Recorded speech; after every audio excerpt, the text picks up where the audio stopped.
வணக்கம். இது எஃப்ஐஆர். நாட்டின் பல்வேறு இடங்களில் நிகழ்ந்த குற்றங்கள் மற்றும் அதன் பின்னணி பற்றிய தொகுப்புகளை இப்போது பார்க்கலாம்.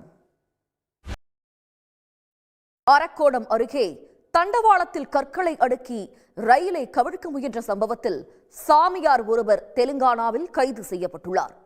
சிசிடிவி மூலமாக சாமியாரின் சதித்திட்டம் அம்பலமானது எப்படி?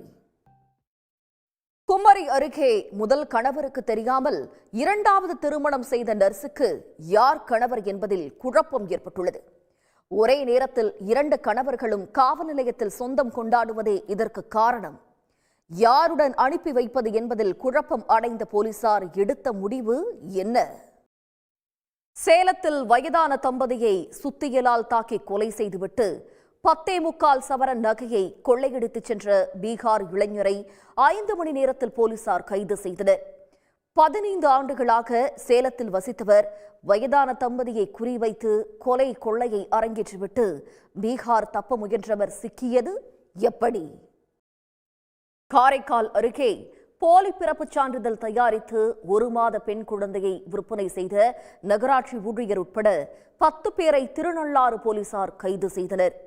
10 ஆண்டுகளாக குழந்தை இல்லாத மகனுக்காக 50,000 ரூபாய் கொடுத்து குழந்தையை வாங்கிய தாய் போலியான பிறப்புச் சான்றிதழை தயாரித்து சொந்த குழந்தை போல வளர்த்து வந்த நிலையில் சிக்கியது எப்படி?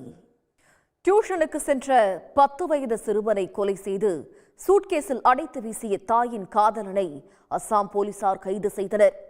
கணவரை பிரிந்து வாழ்ந்த பெண்ணுக்கு வேறு ஒருவருடன் ஏற்பட்ட தொடர்பால் நடந்த விபரீதத்தின் பின்னணி என்ன?